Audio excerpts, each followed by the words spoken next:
But if you look at every single live action Joker, they all had a purpose to kill. They had a theme. They had a theme. Hmm? Mark Hamill has no theme.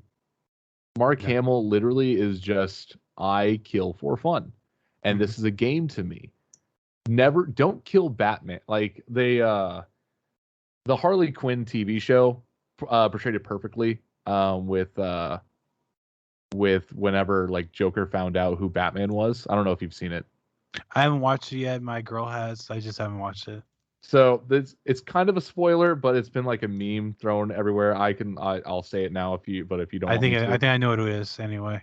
Is it the "Where's my goddamn car, Bruce"? No, it wasn't that. I've seen like memes that says, "Oh no, this is actually basing off of Batman, the video games." Never mind. Okay. So, do you care if I spoil it for you? No, I don't care. Okay. Spoilers don't affect me. So Harley Quinn, no, Joker and Scarecrow have captured Batman. Mm-hmm. And Scarecrow takes Batman's mask off to reveal Bruce Wayne. Mm-hmm. Joker's fucking livid. He's like, "Why the fuck did you do that?" Because this was all fun for me. The fun was the mystery. He doesn't know who I am. I don't know who he is. Now all I know is he is a depressed, lonely billionaire philanthropist with daddy issues.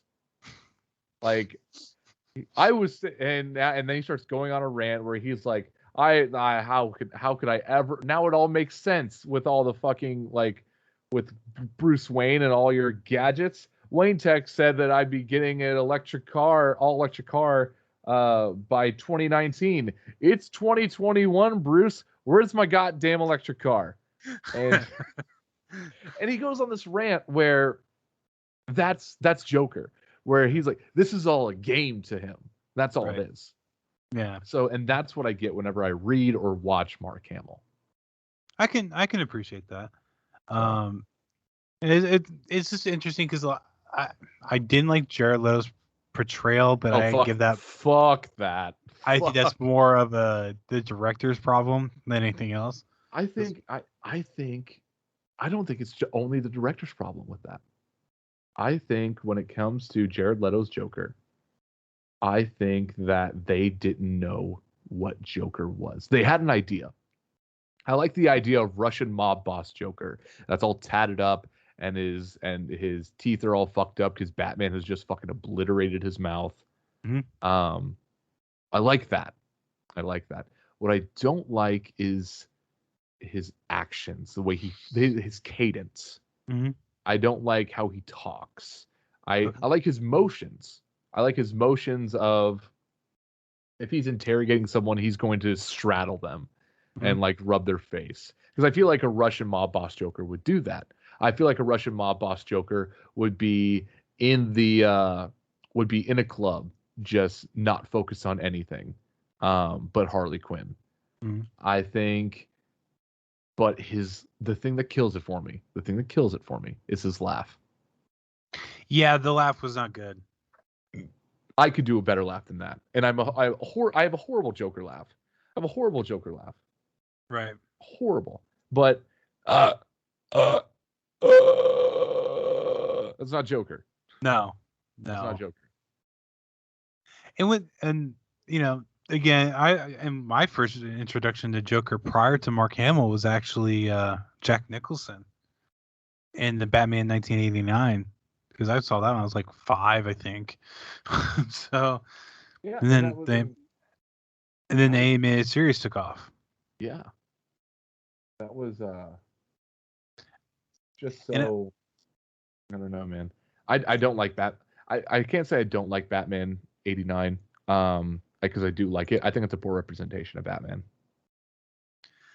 I can appreciate that, but there's so many things, because I got into this discussion. Man, I got into this discussion with my girl because she hates Michael Keaton as Batman, and I'm like, the thing is, he inspired so many things that are now Batman related. Like, he's the one that changed the voice. They made the Batman growl a thing, and so if we wouldn't have that without him, so I give him a lot of credit there because that's part of his creativity. I will 100% say that Val Kilmer was a worse Batman. But I think George Clooney was in the worst Batman movie, but I don't think he could have been a bad Batman if he was in a better movie. But there's one reason I never pass judgment on castings anymore until after I see it, and it has 100% to do with Heath Ledger. Because when they announced that was the as first ever Heath Ledger role I ever saw. I knew him from A Knight's Tale, Mhm. which he was just a knight essentially in that movie. Yeah, I've seen more Heath Ledger movies after Dark Knight, but that was my first ever viewing of Heath Ledger. So after seeing everything else, I was like, oh, okay, this is different. When you guys cast him, like, why are we doing the Pretty Boy Knight? Like, that doesn't make sense. Why would we have him as Joker? And then they casted the Batman Begins. They casted I'm gonna blank on his name right now. Completely blank on his name. Christian Bale. Yeah. When they casted him, I'm like, American Psycho? Why? why not the other way around? Yeah. But God, I think Christian Bale has the best portrayal of Batman live action. I like the thing that kills Batfleck for me is the fact that he kills. He has no problem killing, and I think that's the thing that kills it for me. Yeah, it's so weird because it's such a weird throwback that they do because that's from like the 20s version of Batman when he had a gun. Yeah, but yeah, I had someone at the radio station try to tell me that like Batman actually does kill in plenty of comics and that his rule wasn't implemented until like whenever, and I was like, yeah, who fucking cares? Batman's whole character now is that he doesn't kill.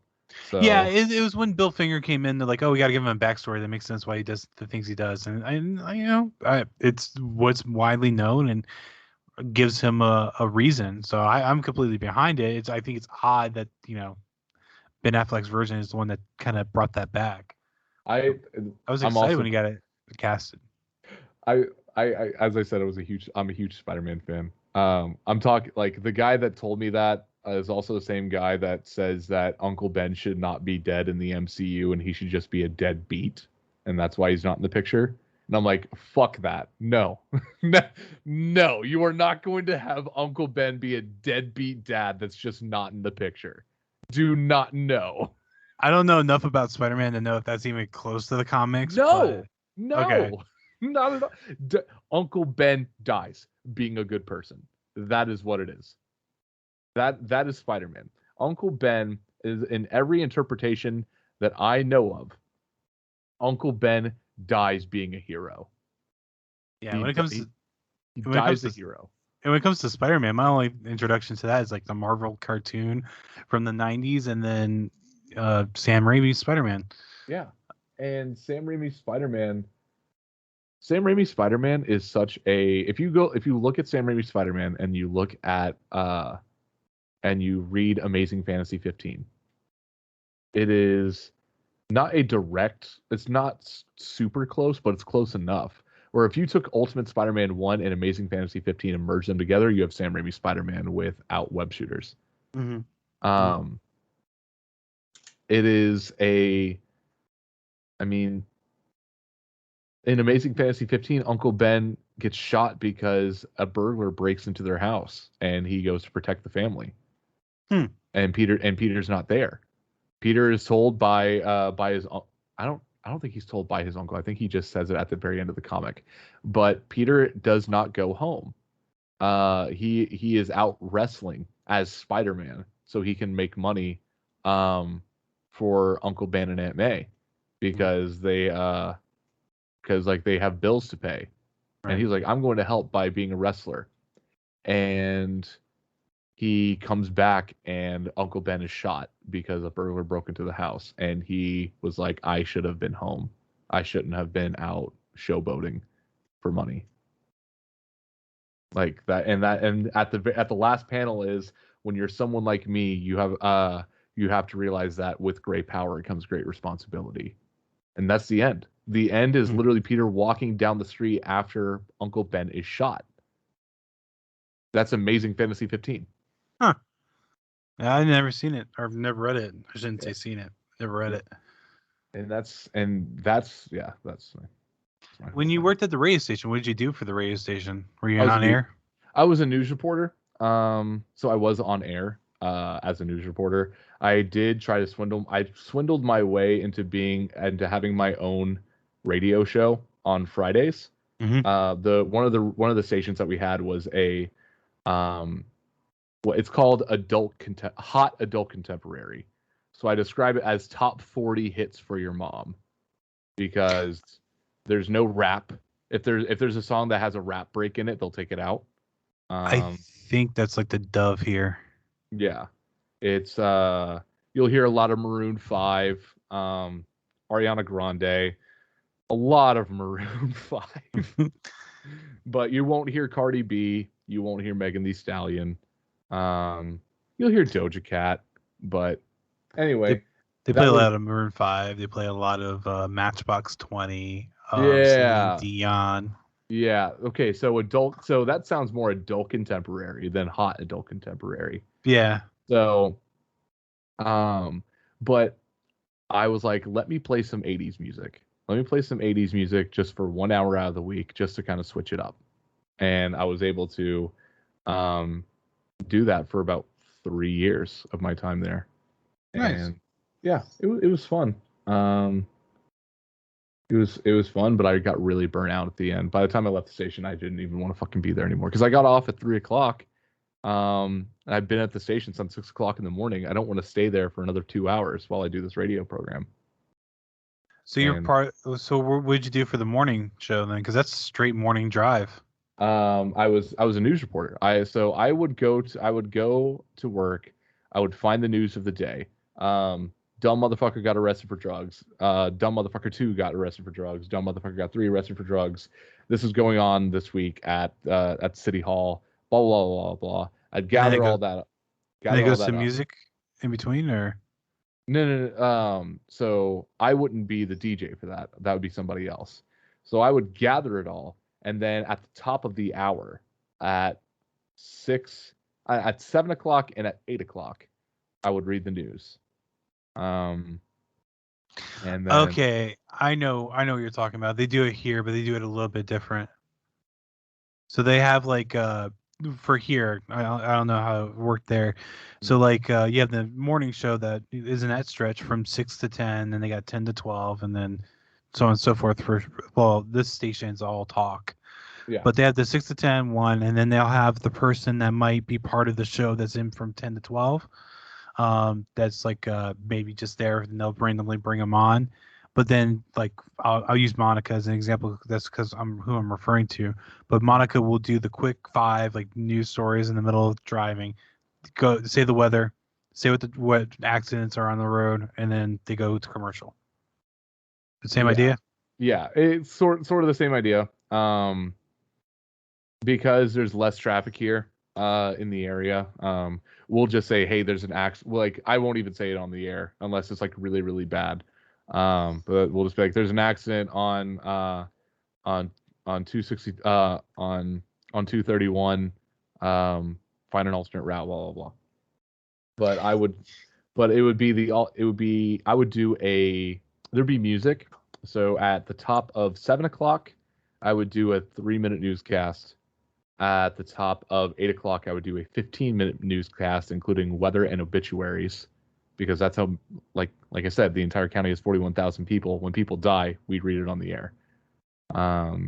Like, this is when, and that, my fucking Lord, man, you get one name wrong, ooh boy, you're gonna hear from everyone and their fucking mother that you got their name wrong, because that's how important it is. And then I would find more news throughout the day. And then at 11:00, I would do another 3-minute newscast. And at 12:00, I'd do another 15-minute newscast. And then I would prepare. And then, to be honest, man, I would just fuck off. I would just fuck around until 3:00, because I was done. I didn't have to do anything. I would go to lunch from 12:30 to 1:30, and I would spend an hour and a half fucking off. Like, straight up, I don't work there anymore. What are they gonna do? Fire me? Yeah, that's cool. I wanted to get in the radio, but never did. So I don't recommend it. Do not recommend it. It's fun. It's fun. you're gonna get everything you need out of podcasting. That's all you need because that's what I was gonna say. That's what kind of brought this on. So yeah, it's all you need out of podcasting because